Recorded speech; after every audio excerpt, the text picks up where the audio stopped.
Good morning বন্ধুরা। আজ শ্রাবণ মাসের প্রথম সোমবার, খুব ভালো একটা দিন। তো বাবা ভোলানাথের আশীর্বাদে তোমাদের সবার খুব খুব খুব ভালো হোক।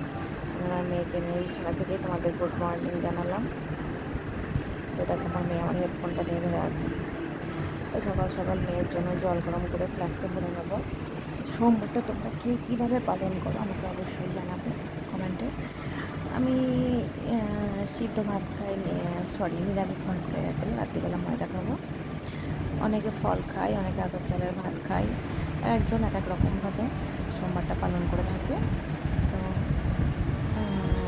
প্রত্যেক মানে আগে শ্রাবণ মাসের সোমবারে আমি মন্দিরে পুজো করাতে যেতাম। আমাদের গ্রামের মন্দিরে বাবা জটাধারী।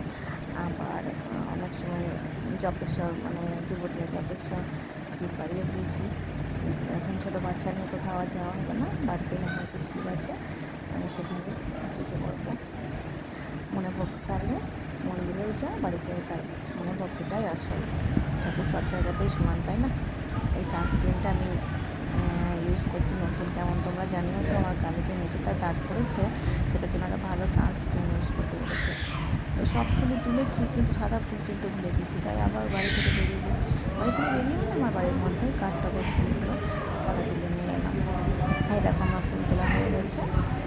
এবার আমি ঠাকুর পুজোটা সেরে নেবো। আজকে দুধ দিতে দেরি করেছে অনেকবার, যে দাদার কাছে দুধ নিয়ে আজকেই দুধ দিতে দেরি করেছে। তাই প্রায় 11:30 বেজে গেছে। আমি ওয়েট করবো। তার আগে আমি অনেক কাজকর্ম সেরে নিচ্ছি। মেয়ের খিচুড়ি বানিয়ে নিয়েছি।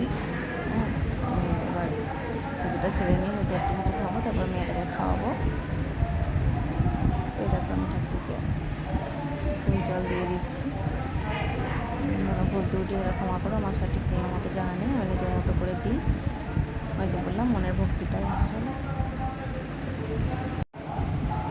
এখন অনেকেই দিদি শ্রাবণ মাসে সোমবার করে। সোশ্যাল মিডিয়ার দৌলতে সব কিছু দেখতে পাই ফেসবুক থেকে।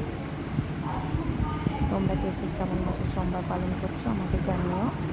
আমার খুব ভালো লাগে। শুধু শ্রাবণ মাসের সোমবার কেন, একটা সময় আমি সারা বছরই সোমবারে শিবের পুজো করতাম। এখন আর অত হয়ে ওঠে না ছোটো বাচ্চা নিয়ে। তাও শখ করে করছি, জানি না এই সোমবার করছি, পরের সোমবার আবার কী হবে ছোটো বাচ্চা নিয়ে। যেদিন ঠাকুর চাইবে সেদিন ঠিক ঠাকুরকে ফুল জল দিতে পারবো। ওই ধূপ সন্ধ্যা দেখানো হয়ে গেল, চলা হয়ে গেছে।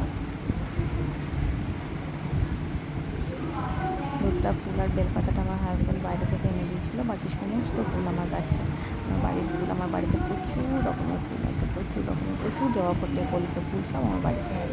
অপরাজিতা, কাঠঠাকুর, প্রচুর ফুল আছে আমার বাড়িতে।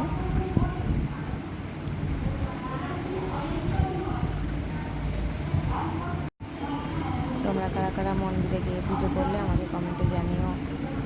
ছবি পোস্ট করো, কমেন্টে দেখবো। বা কে কোথা থেকে ভিডিওটা দেখছো সেটাও আমাকে কমেন্টে জানিও। আমি একটা নতুন ইউটিউবার, সবার সাথে পরিচয় করতে খুব ভালো লাগবে। যারা ভিডিওটা দেখবে একটা কমেন্ট করো প্লিজ, তাহলে আমি আরও উৎসাহ পাবো। এই দেখো আমার কমপ্লিট সব কিছু। ঠাকুরকে একদম ফুলে বেলপাতাতে পুরো মানে ঢেকে গেছে ঠাকুর আমার। ওই দুপুরের আর কোনো শট আমি নিতে পারিনি। বিকেলে একটু বেরিয়েছিলাম, একটা বেসিনের দরকার আমার বাড়িতে খুব। হ্যাঁ, তো বেসিন দেখলাম অনেক রকমের, নাই, পরে আবার নেব। দেখেছি, দু একটা পছন্দ করে এসেছি। দু একদিনের মধ্যে আরও কিছু মাল ঢুকবে। তো দোকানের ভাইটা বললো যে ফোন করে জানাবো, কিছুদিন ওয়েট করে যেতে, সেই জন্যই আর নাই। এই দেখো এই সিংহাসনটা দেখলাম, বেশ ভালো লাগলো। অনেকটা বড় সিংহাসনটা, তবে এর পাশে একটু ছোটো সিংহাসন ছিল, সেটা আমার আরও খুব ভালো লাগলো। হ্যাঁ, কিন্তু সেটা একটু ডিফেক্ট ছিল, তাহলে আমি সেটা নিয়ে আসতাম। রাত্রিবেলা শাশুড়ি মা ময়দা মাখিয়ে রেখে দিয়েছিলো আর আলু কেটে নুন মাখিয়ে রেখে দিয়েছিলো। তো আমি আলু ভাজা লুচি নিজের জন্য বানিয়ে নিচ্ছি। লুচিগুলো মেয়ে ঘুমাবে বলে তাড়াহুড়ো করে বেলেছি। একটা লুচিও আমার গোল হয়নি, সব এদিক সেদিক পুরো একদম মানচিত্র হয়েছে। আলু ভাজা লুচি করে নিয়ে এই দেখো। তোমরা রাতে কে কী খাও আমাকে জানিও।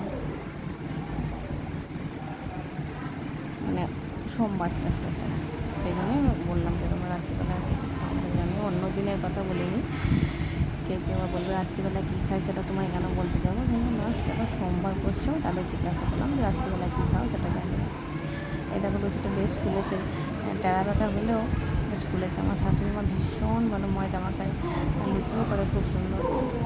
শাশুড়ি মাকে বেলতে দিলে হয়তো গোল করে বেলে দিতেন একদম।